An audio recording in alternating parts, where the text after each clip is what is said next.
divided by Avogadro number multiplied by molecular weight divided by a cube और r positive plus r minus √3a by 2 r plus r minus दिया है तो ये निकलेगा a बिठा के डेंसिटी निकालना। एक ही यूनिट होता है ना। CSCl के यूनिट सेल में कितने CSCl मौजूद हैं? एक सारे कॉर्नर पे Cl माइनस और CS plus body centred cubic void में, क्यूबिकल वॉइड में। तो एक CS प्लस है और 1/8 गुने 8 एक Cl माइनस है। टोटल एक ही यूनिट हुआ CSCl का। Coordination 8:8 coordination. अगला स्ट्रक्चर लिखो, fluoride structure. Fluoride structure CF2। ये थोड़ा अपने आप में थोड़ा अलग टाइप का है क्योंकि यहां पर कटायन का रेडियस अनायन के रेडियस से ज्यादा पाया जाता है।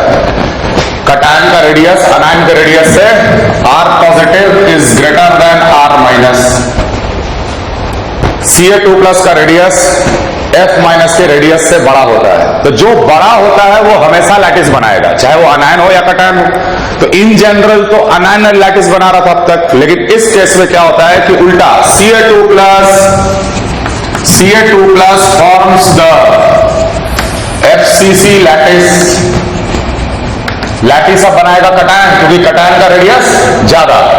हम लोग जो रेडियस रेशियो पढ़े हैं वो R plus by R minus पढ़े हैं, है कि नहीं? क्योंकि कटायन जाता था वॉइड में, कटायन जाता था वॉइड में। लेकिन चूंकि यहां अनायन छोटा है और कटायन बड़ा है तो यहां पर हम लोग रेशियो चेक करेंगे R minus upon R plus. समझ में आ रहा है? क्योंकि अनायन की जगह कटायन हो गया और कटायन की जगह अब अनायन आने वाला है, तो R minus by R plus का रेशियो। अब ये R minus by R plus का रेशियो हम लोग पाते हैं ग्रेटर देन 0.225। तो कौन सा वॉइड का ये कंडीशन हो गया? कौन सा वॉइड का कंडीशन हो गया? Tetrahedral void. तो Ca2 plus forms FCC lattice and all tetrahedral void and all tetrahedral voids are occupied by F minus. Ca2 plus lattice बनाता है और वॉइड टेट्राहेड्रल वॉइड जितने भी हैं सारे टेट्राहेड्रल वॉइड में F माइनस ऑक्यूपाई होता है। तो ठीक है भाई, तो हम लोग बोल सकते हैं कि number of Ca2 plus unit कितना हो गया? तो अगर FCC बना रहा है तो FCC पॉइंट को अगर हम लोग काउंट करें तो टोटल कितने आते हैं? 4। एक आता है कॉर्नर पे और 3 आता है फेस सेंटर पे, टोटल 4। तो Ca2 प्लस कितने मौजूद हो गए? 4। नंबर ऑफ F माइनस कितना? तो सारे टेट्राहेड्रल वॉइड में अगर F माइनस ऑक्यूपाई कर रहा है तो total number of tetrahedral void कितने होते हैं? 8। 8 टेट्राहेड्रल वॉइड में F माइनस है तो मतलब total F minus will be 8। So formula becomes C4F8 या हम लोग बोल सकते हैं it is CaF2। Number of CaF2 unit present in one unit cell, in one unit cell will be equal to कितने CF2 के यूनिट मौजूद होंगे? एक यूनिट सेल में ऑब्वियसली 4 CF2 प्रेजेंट है। 4 CF2 के यूनिट प्रेजेंट हो गए ना। तो फ्लोराइड स्ट्रक्चर अपने आप में इसलिए इंपॉर्टेंट स्ट्रक्चर है क्योंकि इसमें कटायन बनाता है लैटिस और अनायन ऑक्यूपाई करता है टेट्राहेड्रल वॉइड में, क्योंकि यहां कटायन का रेडियस अनायन के रेडियस से ज्यादा हो जाता है। Fluoride structure CF2 structure. Okay, अगर ये टेट्राहेड्रल वॉइड का कंडीशन है तो R positive plus R minus जो होगा वो √3a/4 होगा। टेट्राहेड्रल वॉइड का कंडीशन होता है ये R positive plus R minus is √3a/4। R positive plus R minus क्या रिप्रेजेंट करता है? Closest distance between cation and अनायन। Between cation and anion it is the closest distance। या R positive R minus अगर दिया हुआ है तो हम लोग A निकाल लेंगे, है कि नहीं है? A यूनिट सेल का एज लेंथ निकल जाएगा। डेंसिटी अगर निकालना पड़े CF2 का, टोटल कितने यूनिट मौजूद हैं? 4। 4 divided by Avogadro number multiplied by molecular weight divided by A cube will give you the density।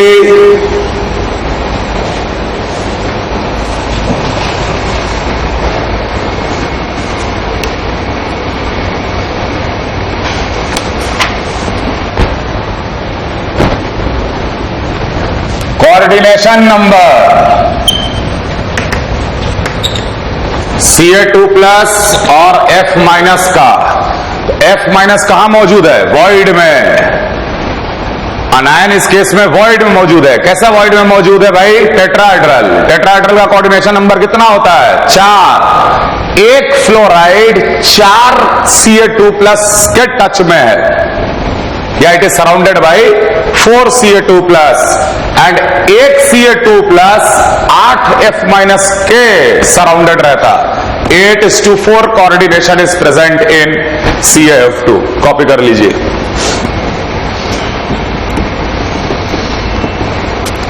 Anti fluoride structure, जैसा कि नाम से ही आपको समझ में आ रहा है, फ्लोराइड का ठीक उल्टा एंटी फ्लोराइड कहलाता है।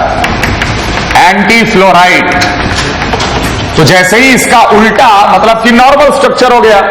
यहां पे कटायन लैटिस बना रहा था, यहां पर अनायन लैटिस बनाएगा, और यह एंटी फ्लोराइड स्ट्रक्चर पाया जाता है Na2O में या Li2O में। इस केस में हम लोग पाते हैं कि R minus is greater than R plus. Normal अनायन बड़ा साइज का और कटायन छोटा साइज का, तो इस केस में अनायन बनाएगा लैटिस। अनायन कौन है? O-2। O-2 forms the FCC lattice. O2 minus forms the FCC lattice, and all the tetrahedral void is occupied by Na plus, क्योंकि यहां पर R positive by R minus आ जाता, greater than or equal to 0.225। या ऐसे सोचो, greater than 0.225 but less than 0.414, जो कि टेट्राहेड्रल का कंडीशन है। Na प्लस का रेडियस छोटा है, O2 माइनस का रेडियस बड़ा है। R Na plus upon R O2 minus satisfies the tetrahedral condition. तो अब यहां पे O2 माइनस लैटिस बनाएगा FCC, और सारे Na प्लस टेट्राहेड्रल वॉइड में ऑक्यूपाइड रहेंगे। तो ऑब्वियस सी बात है कि नंबर ऑफ O2 माइनस कितना हो जाएगा? 4, क्योंकि O2 माइनस तो FCC पॉइंट में मौजूद है कि नहीं? And number of Na2 plus कितना हो जाए? Na प्लस कितना हो जाएगा? 8। मतलब फॉर्मूला होना चाहिए Na8O4 इंप्लाइज Na2O।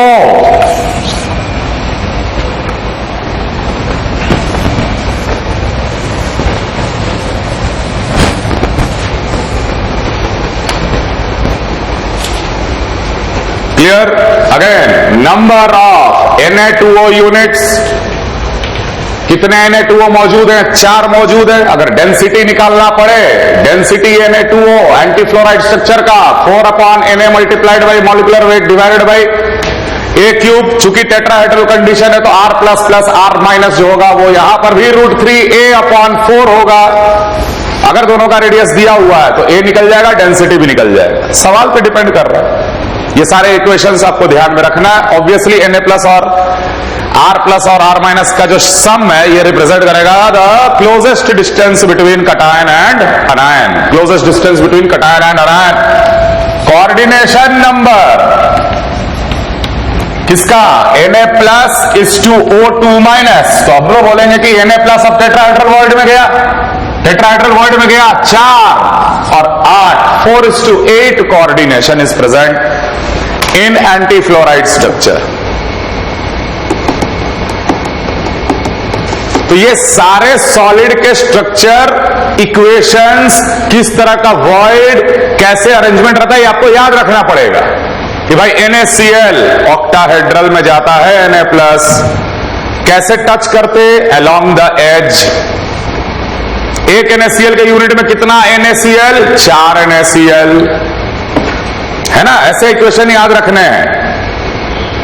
फिर ZNS टाइप सल्फाइड बनाएगा FCC, Zn2 प्लस जाता ऑल्टरनेट टेट्राहेड्रल वॉइड में, 4 Zn2 प्लस 4 सल्फाइड, तो 4 ZNS होगा। Tetrahedral R plus plus R minus हमेशा √3A/4। CHCl में R plus plus R minus √3A/2। Clear है? Clear है? अब जो हम लिखाने जा रहे हैं वो बहुत ही आइडिया सिर्फ रखना है। अगला लिखिए corundum structure.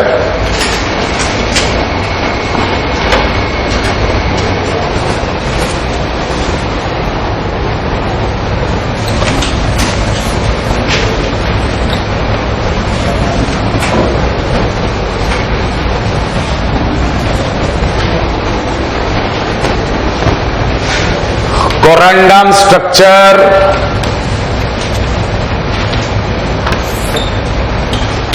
Al2O3 corundum O2 minus forms, ध्यान रखना, HCP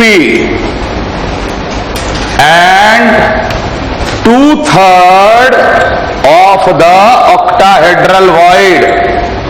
2/3 of the octahedral void is occupied by Al+3. 2/3 of the octahedral void is occupied by Al+3. तो टोटल कितने हो गए? तो नंबर ऑफ O2 माइनस कितना? नंबर ऑफ O2 माइनस कितना हो जाएगा? HCP में टोटल एटम कितने मौजूद होते हैं? अगर HCP में है तो 6,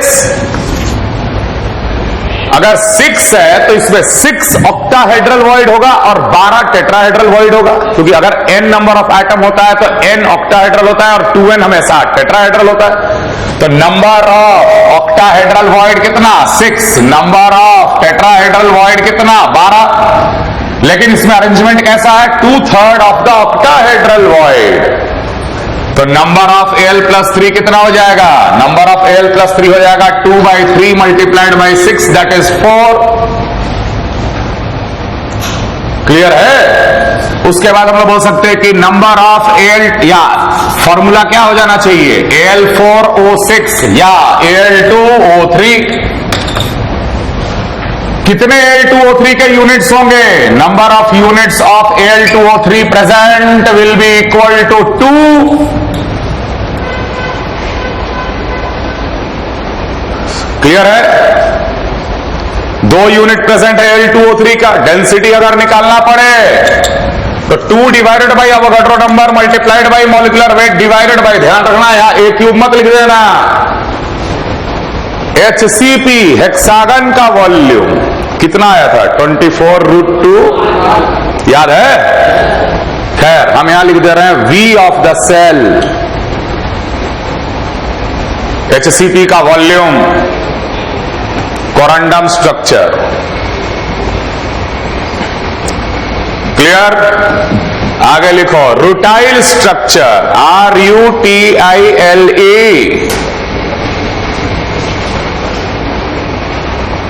रूटाइल स्ट्रक्चर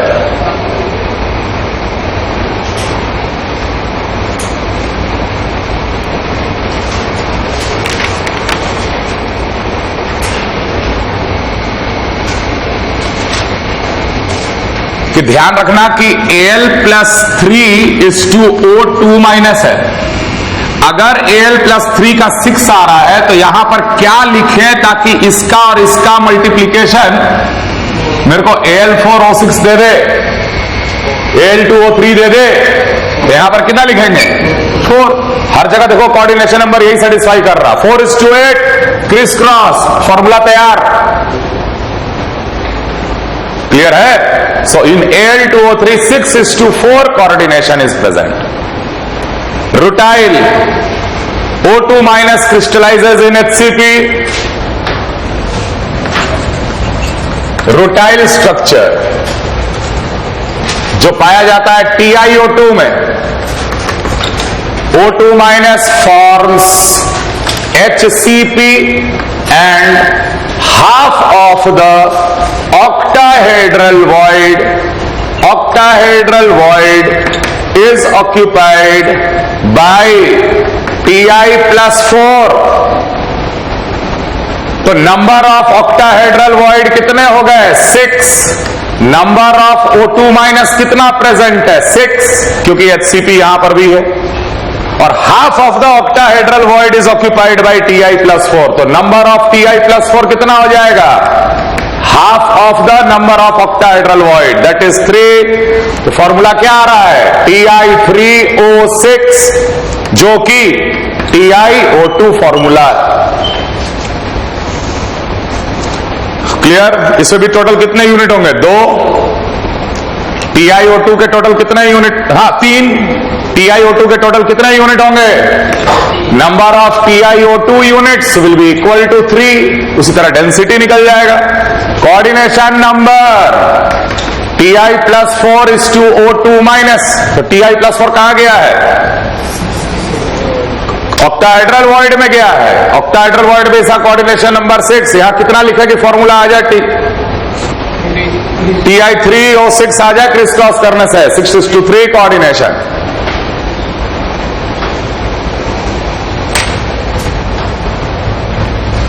ये सारे स्ट्रक्चर का आइडिया रखिएगा, अगर डायरेक्ट कोई सवाल आता है तो कर लिया जाएगा। बिल्कुल इसी केस में ही आएगा, जितना हम बता रहे हैं उतना सफिशिएंट है। अगला स्ट्रक्चर का नाम लिखो perovskite structure. Perovskite structure, perovskite structure.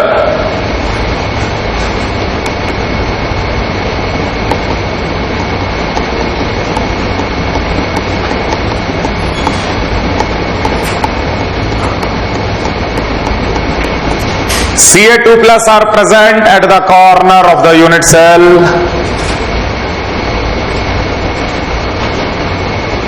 Ca2 plus is present at the corner. Ca2 plus is present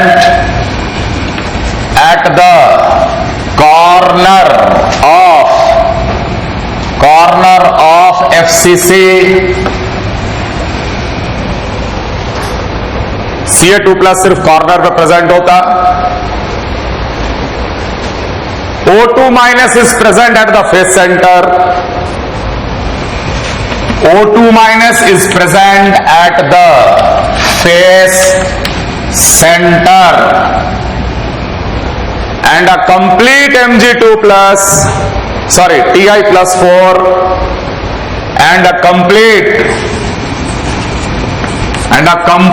Ti plus 4 is present at body center. बता फॉर्मूला क्या होना चाहिए? परवोस्काइट का फॉर्मूला क्या होना चाहिए? सारे Ca2 प्लस कॉर्नर पे हैं, O2 माइनस फेस सेंटर पे है और एक कंप्लीट Ti प्लस 4 जो है वो बॉडी सेंटर पे है। यह सीधा सा बात है। Ca2 प्लस का कितना नंबर हो जाएगा? 8 into 1/8 that is 1। O2 minus का कितना नंबर हो जाएगा? टोटल फेस कितना होता है? 6 into हाफ दैट इज 3 और एक कंप्लीट बॉडी सेंटर पे कितना होगा? Ti plus 4 1। तो अल्टीमेटली CaTiO3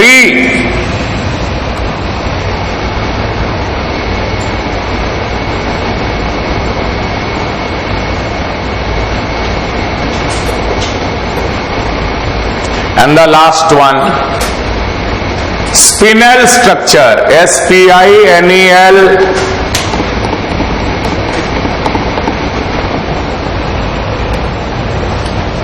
स्पाइनल जो बोलो spinal structure.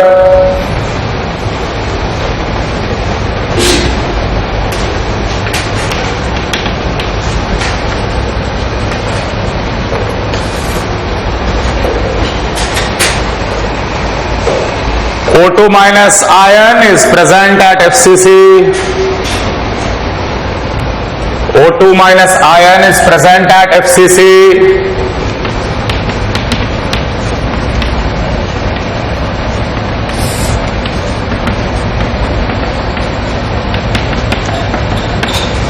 O2 minus is present at FCC. Mg2 plus ion is present at 1/8 of tetrahedral void.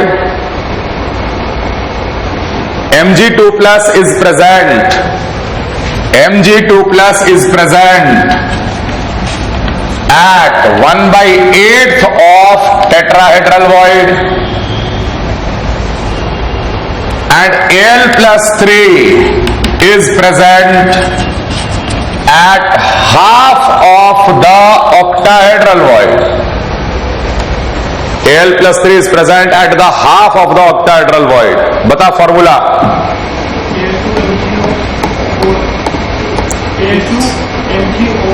Al2MgO4 सीधा सीधा। O2 माइनस FCC पे मतलब कितने होंगे? 4 अगर है एफसीसी में तो 8 टेट्राहेड्रल और 4 ऑक्टाहेड्रल। अगर 8 टेट्राहेड्रल है और 1/8 ही ऑक्यूपाइड है तो कितना ऑक्यूपाइड हुआ? 1/8 × 8 एक ही होगा mg, और Al+3 half of the octahedral void. Octahedral void के नंबर कितने होंगे? 4, तो half of the octahedral void 1/2 × 4 that is 2, so it is MgAl2O4 that is spinal structure। सवाल लिखो।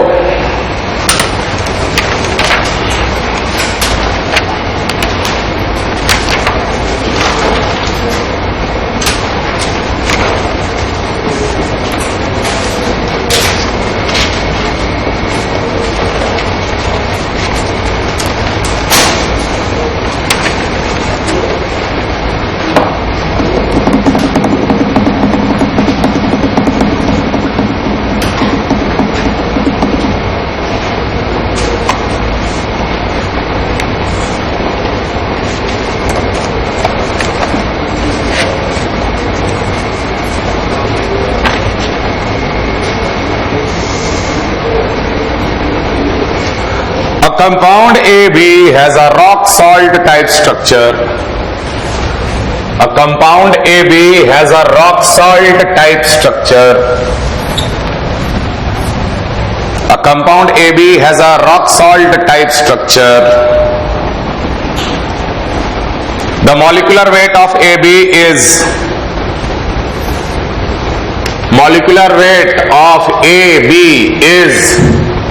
6.022 YAMU,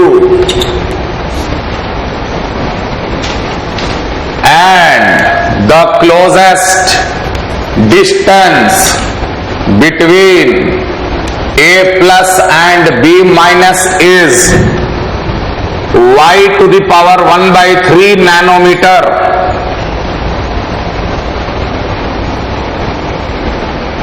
y⁴ nanometer. Calculate the density of the lattice. Calculate the density of the lattice. Calculate the density of the lattice.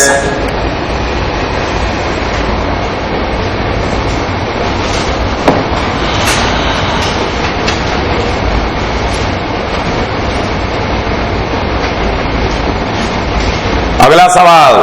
A unit cell edge length for NaCl. The unit cell edge length for NaCl. The unit cell edge length for NaCl is 5.14 angstrom.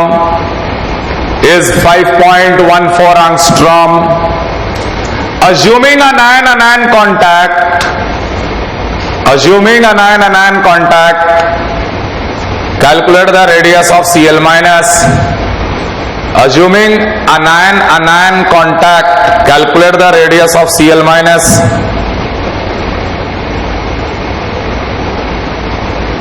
हो गया second. Third लिखो, radius of Cl minus, chloride ion का radius बताओ। अगला सवाल, the density of CaF2, the density of CaF2 is 3.18 gram per centimetre cube. The density of CaF2 is 3.18 gram per centimetre cube. Calculate the unit cell edge length and the Calculate the unit cell edge length and the closest distance between. Calculate the unit cell edge length and the closest distance between Ca2 plus and F minus.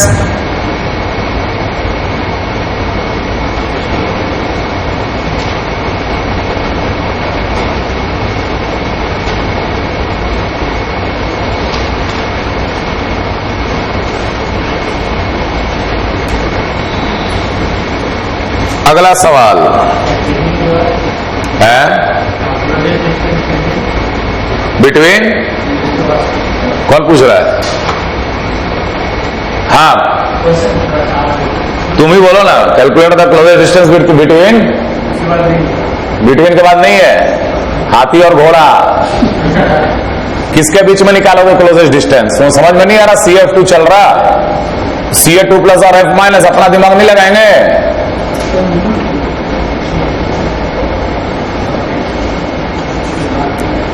In a CSCl solid, अगला सवाल, इन अ CSCl solid density is 3.97, density is 3.97 gram per centimetre cube, 3.97 gram per centimetre cube. Assuming anion contact, assuming anion contact, calculate the radius of CS plus and Cl minus. Calculate the radius of CS plus and Cl minus. Calculate the radius of CS plus and Cl minus.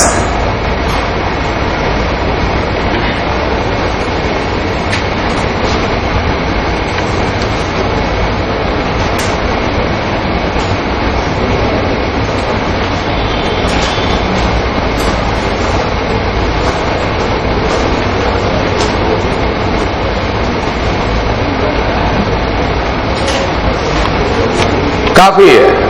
Problem का type तो समझ में आ रहा है ना आपको, कि आपको हर सॉलिड का डिटेल आपको याद रखना है। टोटल 4 ही इंपॉर्टेंट सॉलिड है, NaCl, ZnS, CSCl और एक एंटी फ्लोराइड फ्लोराइड है ना। बाकी जो हम ये सब जो दिए हैं ना, बहुत कम चांस है कि आपसे सीधे स्पाइनल स्ट्रक्चर पूछेगा, आपको डिटेल दे देगा और उसके बाद पूछेगा कोई चीज, तो ये अलग बात है। लेकिन फिर भी ये सारे स्पिनल, प्रोवोस्काइट, ये सारा कुछ याद रखिएगा। एक और हम लास्ट सवाल देंगे। मार्बल वाला सवाल करा दिए थे ना, आंसर नहीं बताए थे शायद,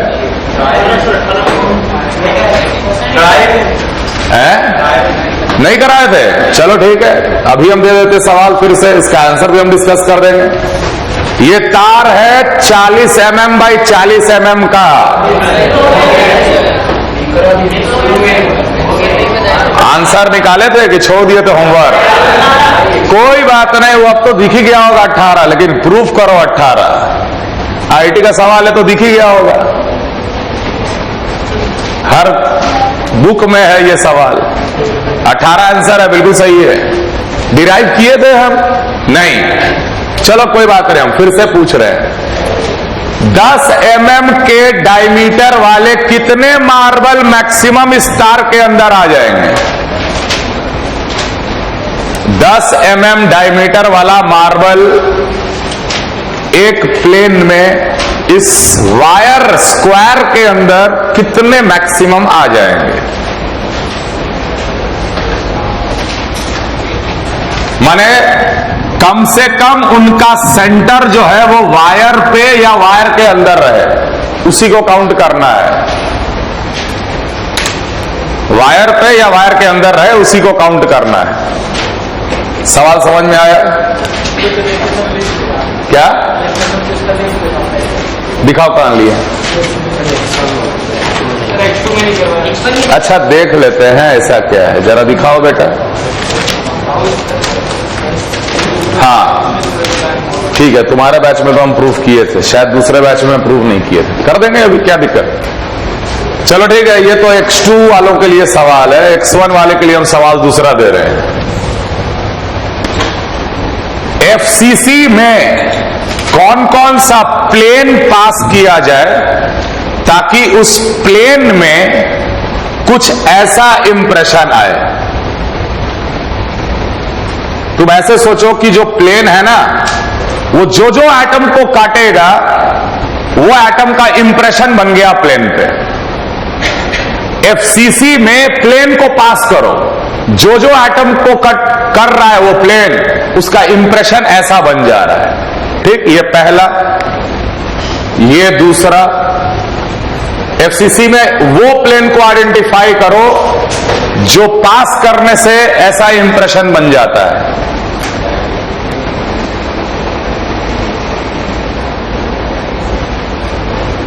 और एक तीसरा भी है,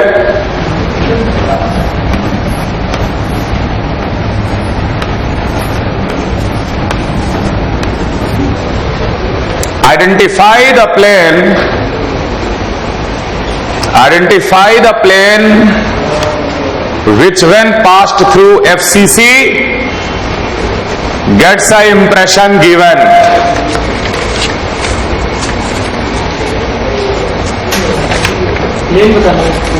कौन सा प्लेन आइडेंटिफाई करना है?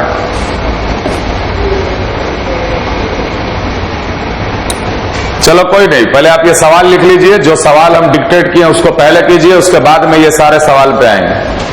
ये दोनों सवाल पे हम बाद में आएंगे, पहले जो सवाल हम दिए उसको सॉल्व करो। एग्जैक्ट आंसर की आवश्यकता नहीं है, सिर्फ फॉर्मूला में बिठाओ कैसे निकालना है।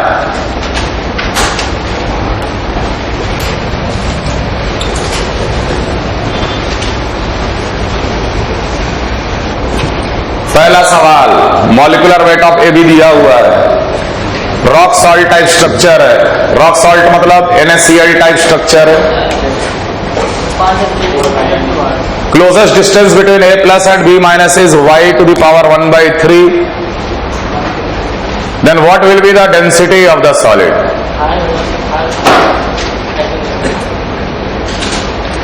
तो सबसे पहले मेरे को ये बताओ कि अगर हमें डेंसिटी चाहिए तो density will be equal to mass by volume. ठीक, जरा बताना मास क्या लिखे?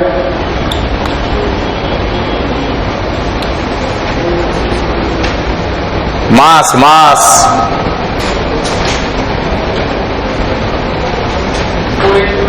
सबसे पहले तो ये बताओ कि H2SO4 का मॉलिक्यूलर वेट 98 होता है, तो 98 AMU क्या होता है?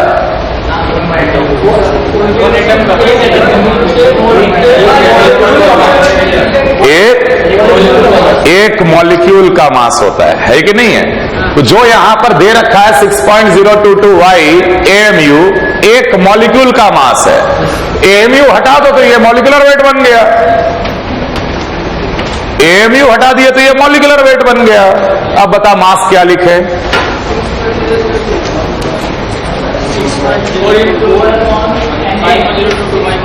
4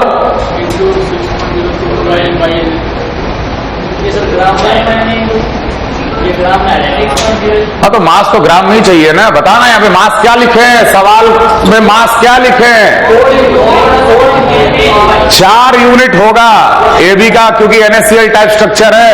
4 upon Avogadro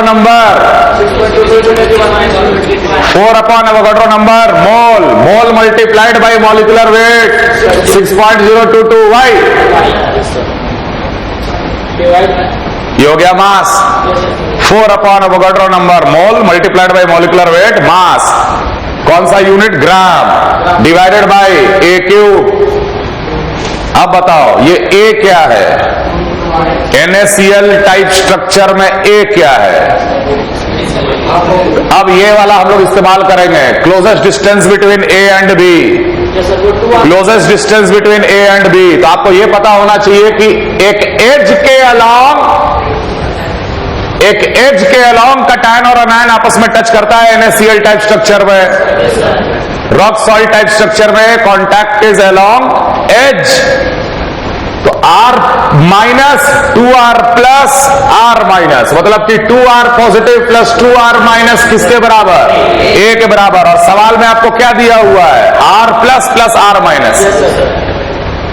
closest distance between A and B, R positive plus R minus is A/2, और ये R plus plus R minus दिया हुआ है y की पावर 1/3 नैनोमीटर, तो A आ गया 2y की पावर 1/3 नैनोमीटर।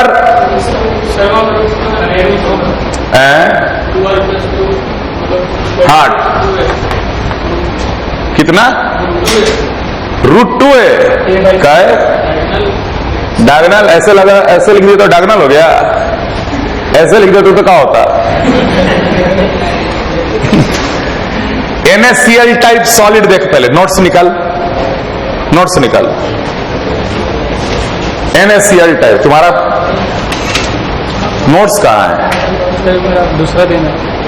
दूसरा दिन है तो पहला दिन आए थे ना, पहला दिन तो पढ़ाए थे ना NaCl टाइप सॉलिड, और रिपीटर होना है यार। 12वीं पास हो ना। एज के अलोंग टच करता है, एज के अलोंग, क्यूब का एज के अलोंग टच करता है। ये क्यूब है तो एज के अलोंग टच करता है कटायन और अनायन। एज का सेंटर पे ऑक्टाहेड्रल वॉइड होता है और ऑक्टाहेड्रल वॉइड में Na+ होता है। तो कॉर्नर पे 2 Cl है और ये एज का सेंटर पे Na+ है, तो एज के अलोंग टच करता है। ए, ये डिस्टेंस A है, एज का लेंथ A आ गया 2i की पावर नैनोमीटर। नैनोमीटर मतलब इंटू 10 की पावर -9 मीटर, 10 की पावर -9 मीटर, या लिखेंगे 10 की पावर -7 सेंटीमीटर।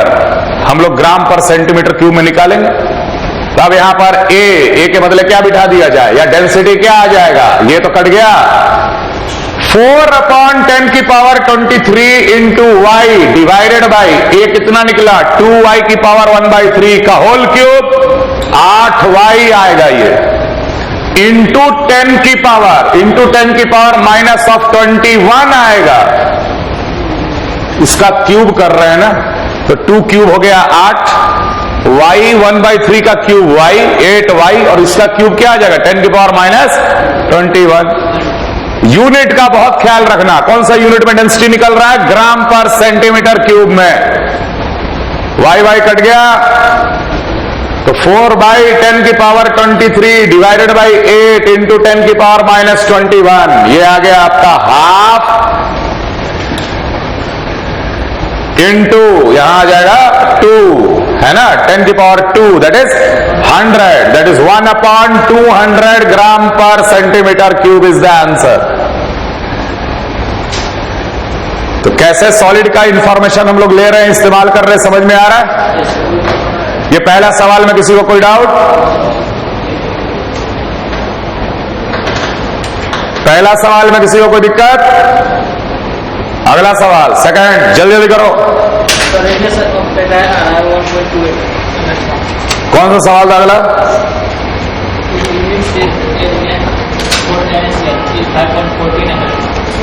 हाँ, the unit cell edge length for NaCl is 5.14 angstrom. Anion का कॉन्टैक्ट अज्यूम करते हुए Cl- का आपको बताना है रेडियस।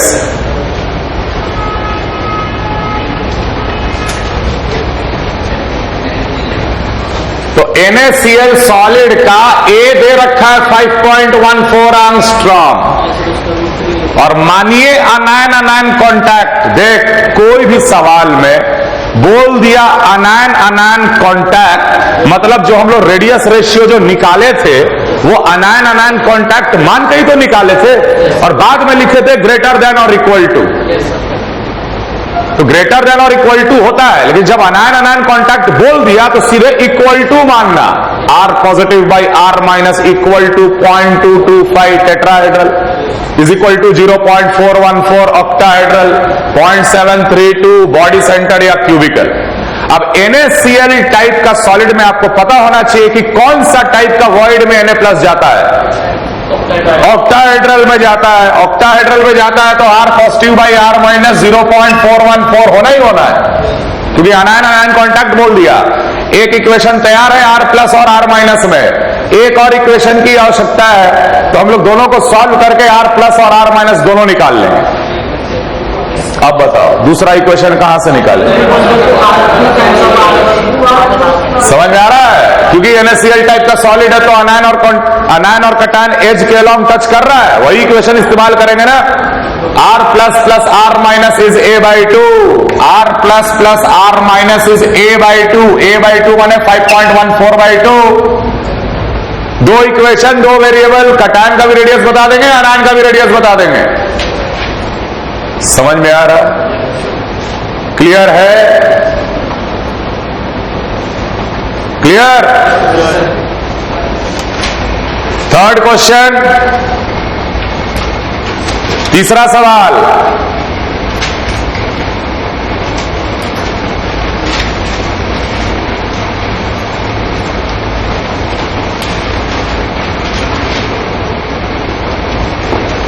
तीसरा सवाल कौन सा है जरा बताना, the density of CF2 is 3.18 gram per centimetre cube. Unit cell का edge length and closest distance.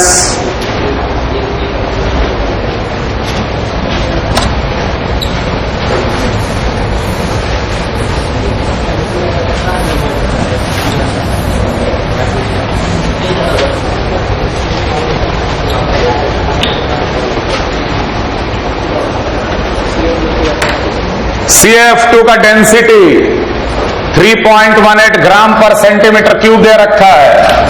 बताओ मास बाय वॉल्यूम. मास कितना लिखें? CF2 के एक यूनिट सेल में कितने CF2 होते? 4. 4 divided by Avogadro number multiplied by molecular weight. Calcium का 40, फ्लोरीन का 19, 38 और 40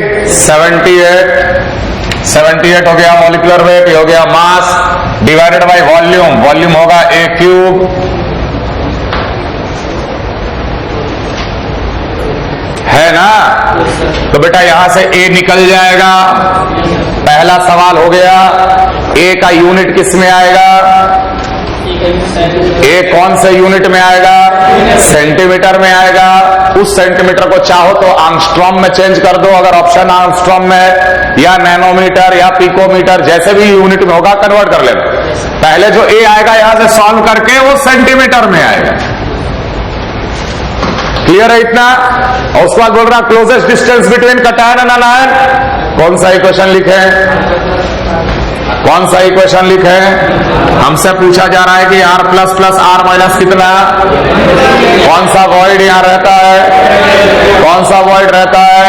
टेट्राहेड्रल. टेट्राहेड्रल में R plus plus R minus किसके बराबर होता है? √3/4 इंटू A निकाले बेटा, यही आंसर है. ऐसे ऐसे छोटे छोटे सवाल होते हैं सॉलिड स्टेट के, बहुत टफ नहीं होते. सॉलिड के बारे में जानकारी है तो सारे सवाल हो जाएंगे. क्लियर? क्लियर? अगला सवाल कौन सा? अगला सवाल जल्दी बताओ. हाँ, 3.97 ग्राम पर सेंटीमीटर क्यूब. लिख जल्दी क्वेश्चन लिखो फटाफट.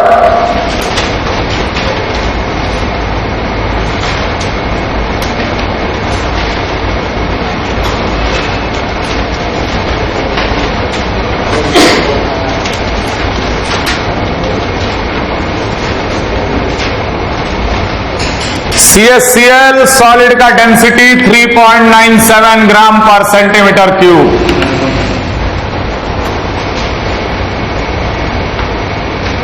.97 ग्राम पर सेंटीमीटर क्यूब. CaCl.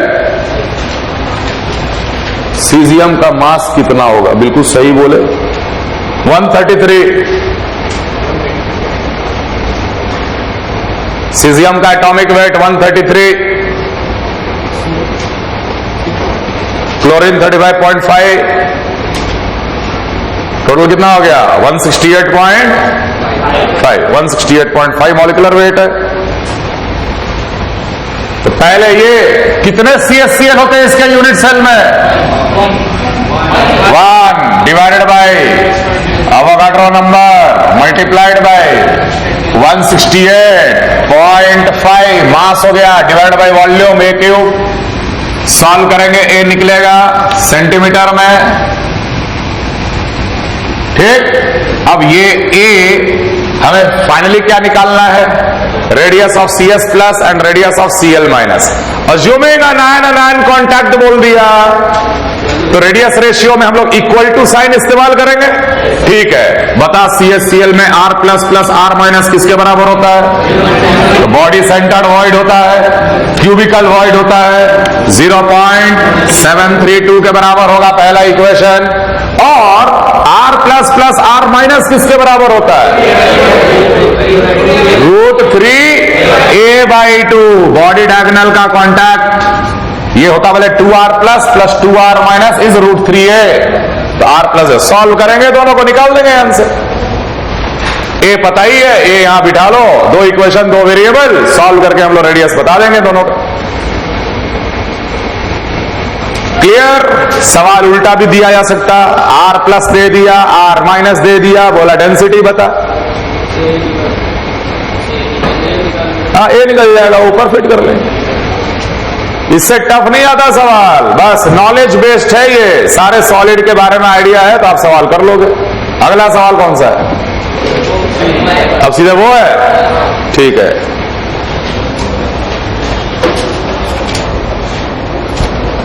जो लोग ये वाला सवाल कर चुके हैं वो छोड़ दें, इसको ट्राई करें। हम ये एक्सप्लेन कर रहे हैं X2 को। देख, जैसे ही हम 4 मार्बल को एक साथ कांटेक्ट में रखेंगे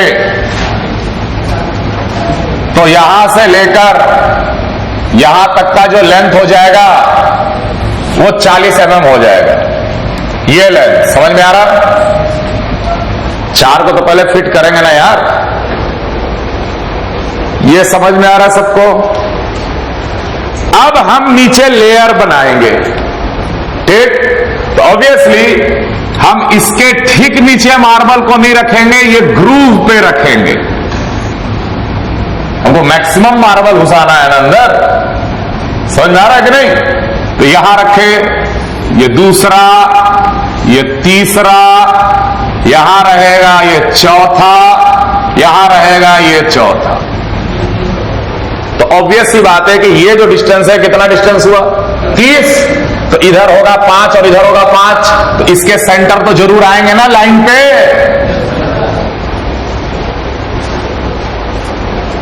क्लियर? उसी तरीके से फिर ऐसे ही हम 4 अरेंज किए, फिर ऐसे ही हम 4 अरेंज किए, फिर उसके बाद वैसे हम 5 अरेंज किए। अब मेरे को यह चेक करना है कि हम कितना लेयर बना सकते हैं यहां से यहां तक, क्योंकि जब ये दोनों आपस में ऐसे टच कर रहे हैं तो ये हम कंफर्म बोल देंगे कि 40 mm है, लेकिन यहां से यहां तक कितना है? 40 mm है क्या?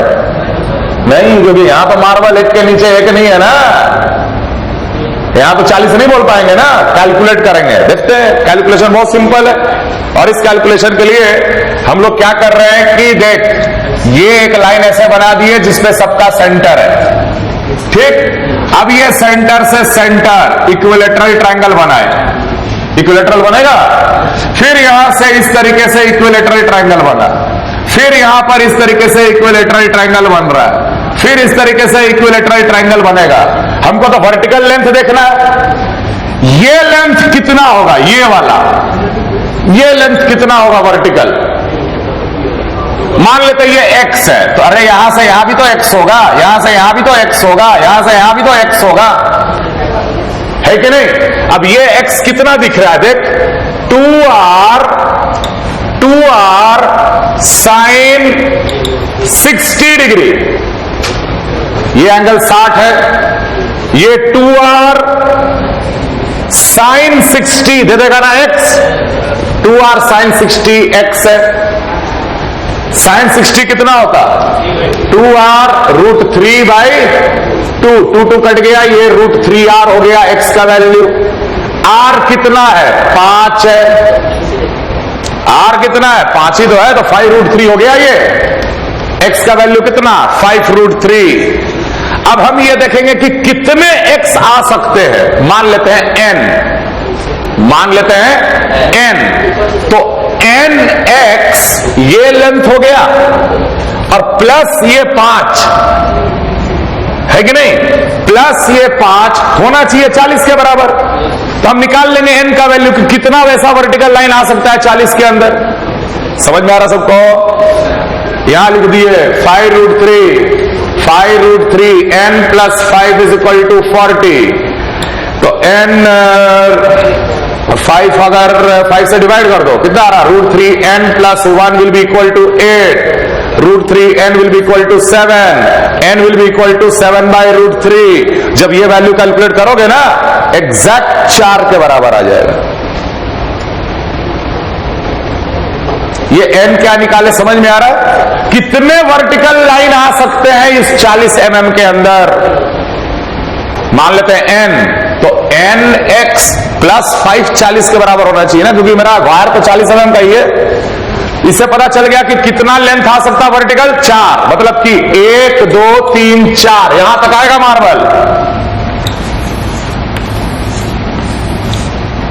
यहां तक आएगा मार्बल और यहां से यहां तक का लेंथ कितना हो गया, यहां तक का लेंथ कितना हो गया 40। तो इतने, अब हमको मार्बल काउंट करना है, कितने टोटल मार्बल कंप्लीट वाले हैं, कंप्लीट वाले को काउंट करो, 1 2 3 4 5 6 7 8 9 10 11 12 13 14 14 हो गए।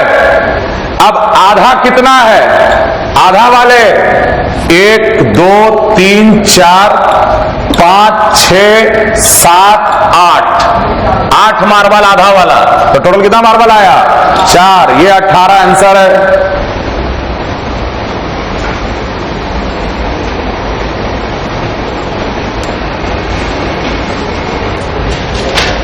कौन सा प्लेन है पहला, कौन सा प्लेन है पहला,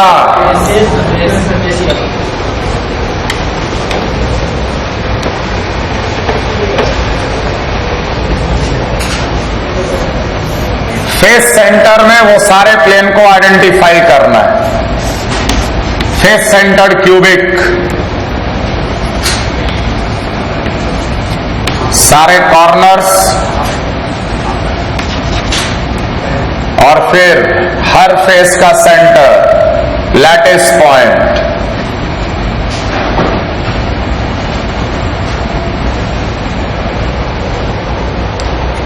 एफसीसी, तो एफसीसी का अगर कोई भी एक फेस को अगर देखोगे, जैसा कि हम पढ़ाए थे आपको, कोई एक फेस, स्क्वायर फेस को अगर देखोगे तो आपको फेस सेंटर पे आधा एटम दिखेगा और ये वाला ऐसे टच कर रहा होता है कि नहीं। तो जो पहला जो प्लेन जो दिया हुआ है एफसीसी में, हम कौन सा प्लेन पास करें कि प्लेन पे वैसा इंप्रेशन आ जाए, it is a face plane. Face से होता हुआ प्लेन को पास करो, फेस से होता हुआ प्लेन को पास करोगे तो आपको पहला वाला इंप्रेशन मिलेगा, यस और नो, क्योंकि ये वही है ना, यहां तो कंप्लीट एटम है 8 है, जो इंप्रेशन दिया हुआ है उसको कंप्लीट कर दो। ये कहां मिल सकता है आपको, फेस प्लेन, तो हम लोग इसका आंसर लिख देंगे, दिस इज फेस प्लेन। ठीक है, बता दूसरा वाला, दूसरा वाला फेस डायगोनल की बॉडी डायगोनल है। ये वाला प्लेन को इमेजिन करो,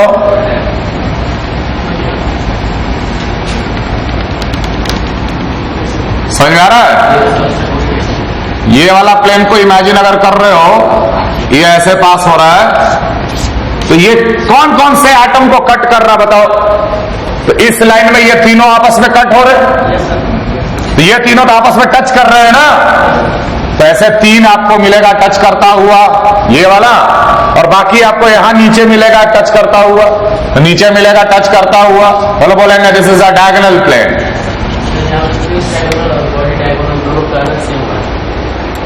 फेस डायगोनल और बॉडी डायगोनल कहना सेम बात नहीं है, फेस डायगोनल अगले का आंसर है, खोज।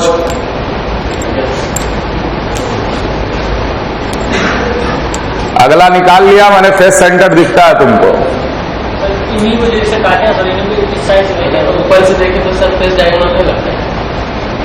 नहीं, फेस डायगोनल प्लेन का आप कैसे नाम दे सकते हो, लाइन फेस डायगोनल हो सकता है। ये एक ऐसा प्लेन है जो डायगोनल पास कर रहा है, फेस डायगोनल तो एक लाइन को बोलेंगे, फेस डायगोनल बनाएंगे ना, चलो बताओ। इसी को सर इस तरह सामने से देखें तो दिखता है, उसको बैक नहीं, हम बोल रहे अब तीसरे का आंसर दे, नाम का टेंशन मत ले। फेस, ये प्लेन तो समझ में आ गया ना, ये बिल्कुल कॉर्नर कॉर्नर से काटता हुआ प्लेन, ठीक। तो ऊपर 3 कट गए और नीचे 3 कट गए जो टच कर रहा था। अगला लास्ट वाला 3 2 और 1, 3 2 और 3, कौन सा प्लेन पास करें कि ऐसा इंप्रेशन मेरे को मिल जाए। फिर से फ्रेश सोचो,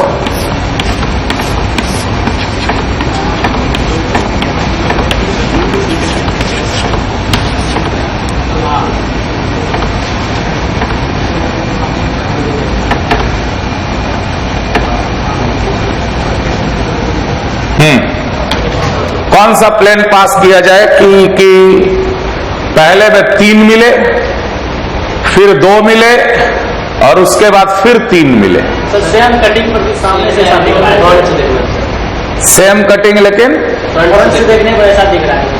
फ्रंट से देखने पे मैंने मतलब सर जैसे कि आप डायगोनल कलम काटे हैं, मैंने प्लेन वही है, बस देखने का अलग अलग तरीका है। अरे ऐसे कैसे हो सकता है यार? अगर हम एक प्लेन पास कर दें यहां से और ये 2 आदमी को कट कर रहा है, इस प्लेन को हम कहीं से भी देखेंगे तो 2 ही आदमी कट करता हुआ दिखेगा ना। ऐसा थोड़ी कि हम घूम के देखेंगे तो 4 आदमी कट गया वो प्लेन में।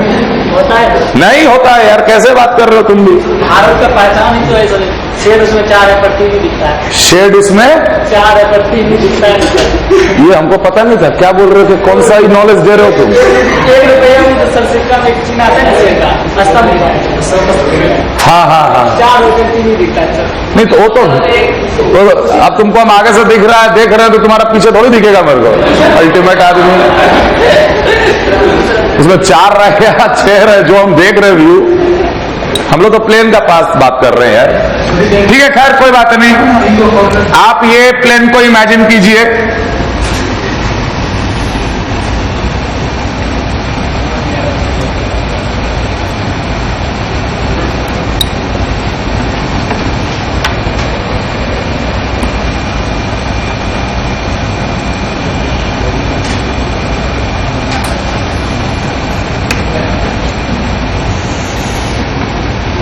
ये वाला प्लेन को इमेजिन करो। समझ में आ रहा हम कौन सा प्लेन बनाए? इस कॉर्नर से इस फेस का डायगोनल से प्लेन पास कर रहा है। ध्यान रखना कि इसके इधर भी है और इसके इधर भी होगा cube.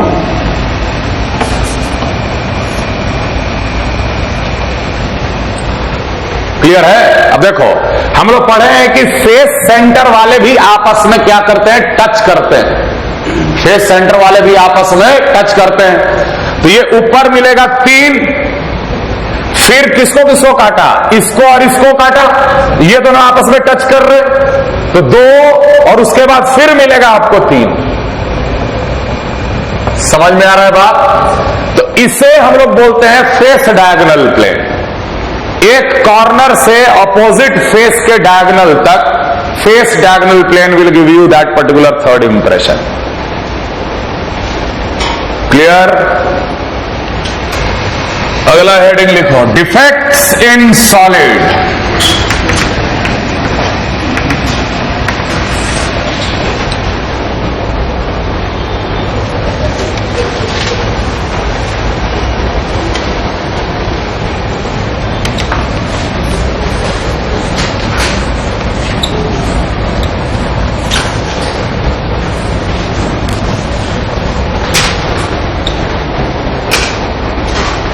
Defects in solid.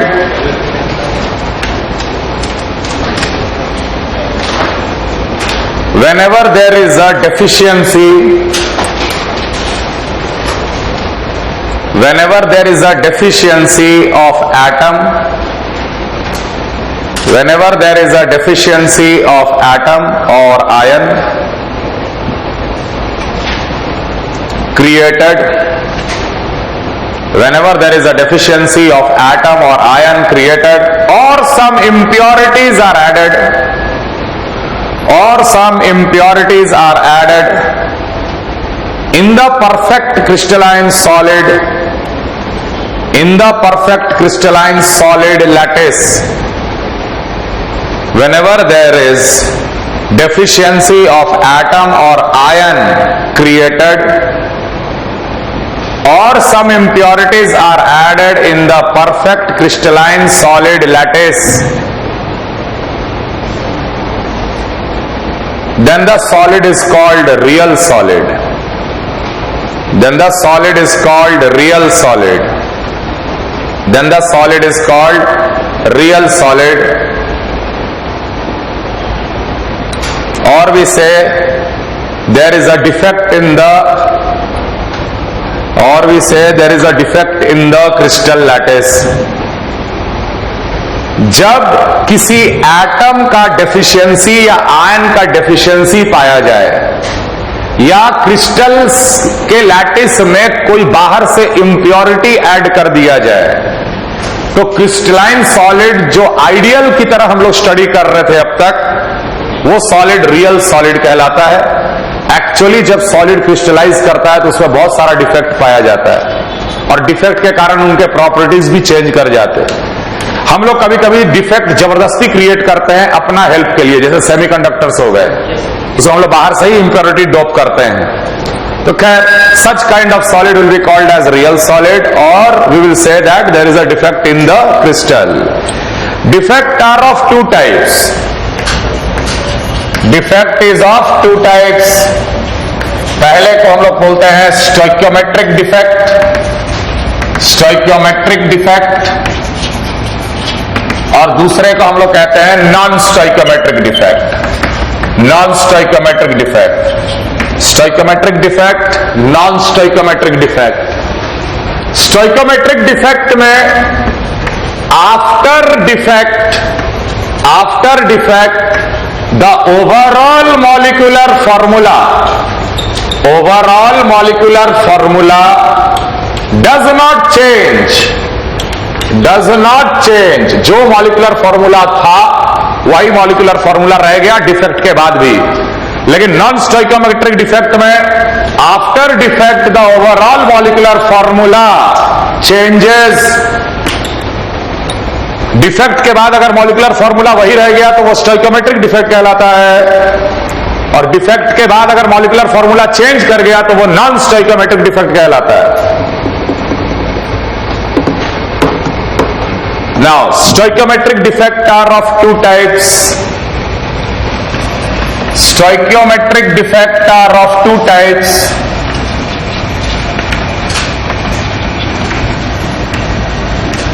Stoichiometric defects are of two types. पहला Schottky defect.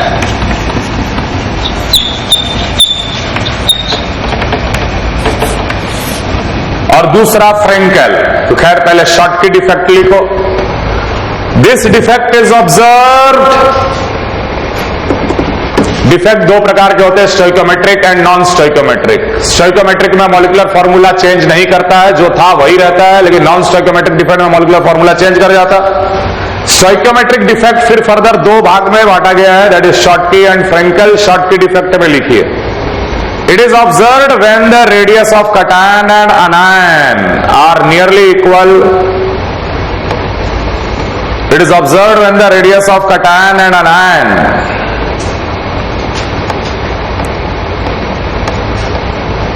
It is observed when the radius of cation and anion are nearly equal. Radius of cation and anion are nearly equal. It is observed when the coordination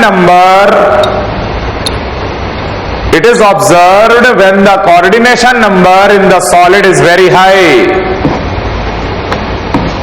It is observed when the coordination number in the solid is very high. In this defect, equal number of cation and anion. In this defect, equal number of cation and anion are found missing from their lattice point.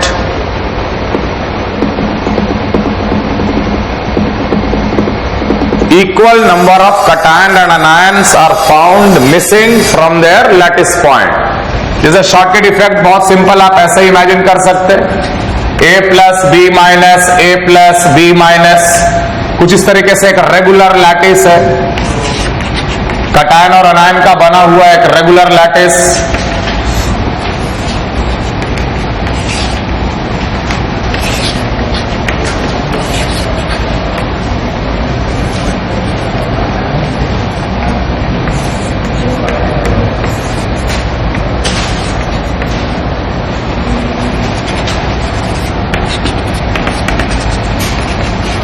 Regular arrangement of cation and anion in lattice। Schottky defect क्या होता है कि जब lattice से equal number of cation and anion are missing. अगर lattice इस तरीके से हो जाए कि कटायन और अनायन का इक्वल नंबर अगर मिस कर रहा है यूनिट सेल से, सच kind of defect will be called. जैसे मैंने एक कटायन और एक अनायन हटा दिया, दो कटायन दो अनायन, इक्वल नंबर ऑफ कटायन और अनायन जब मिस करता है लैटिस से तो उसे हम लोग शॉर्टकी डिफेक्ट कहते हैं। और लैटिस से आयंस का मिस होना मतलब कि ओवरऑल मास कम हो गया, वॉल्यूम तो यूनिट सेल का वही है लेकिन मास कम हो गया, जिसके कारण से डेंसिटी शॉर्टकी डिफेक्ट के कारण घटता है। Due to Schottky defect the density decreases.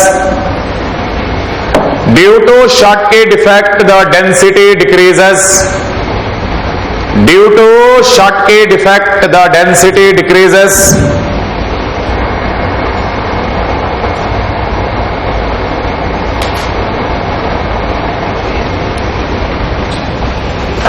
Due to Schottky defect, the density of the solid decreases. Some example जैसे NaCl, KCl, NaBr, NaCl, KCl, NaBr, KBr में यह शॉर्टकी डिफेक्ट पाया जाता है। परसेंटेज ऑफ मिसिंग यूनिट्स, कितना percent missing है वो निकाला जा सकता है। Density theoretical minus density actual divided by density theoretical into 100। Theoretical density मतलब ये मानते हुए डेंसिटी निकालो कि हर लैटिस पॉइंट ऑक्यूपाइड है, और उसके बाद एक्सपेरिमेंटल जो डेंसिटी हम लोग निकाले एक्चुअल डेंसिटी वो पता चल गया। Theoretical minus actual missing part दिखाएगा, divided by theoretical into 100 will give you the percentage of missing unit due to Schottky defect from a unit cell.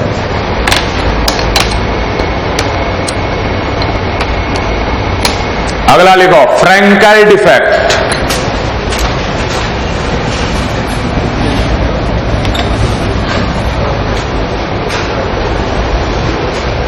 Frankel defect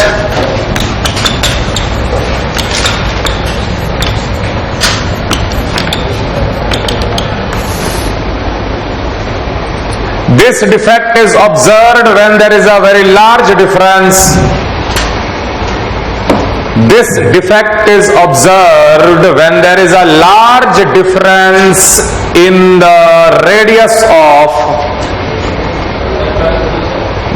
This defect is observed when there is a large difference. When there is a large difference between the radius of cation and anion.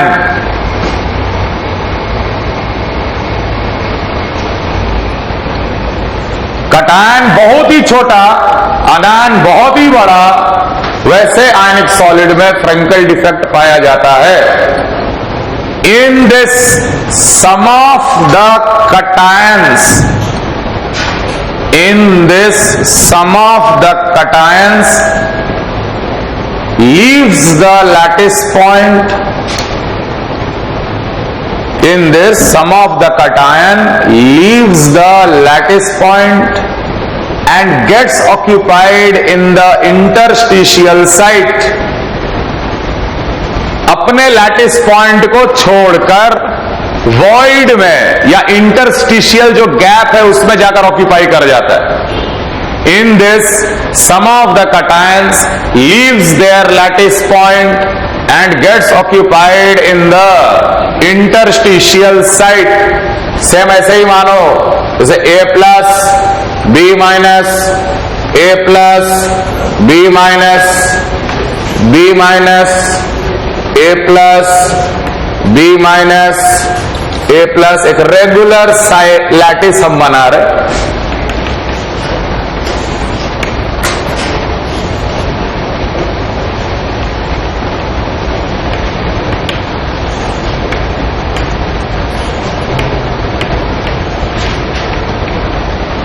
एक regular lattice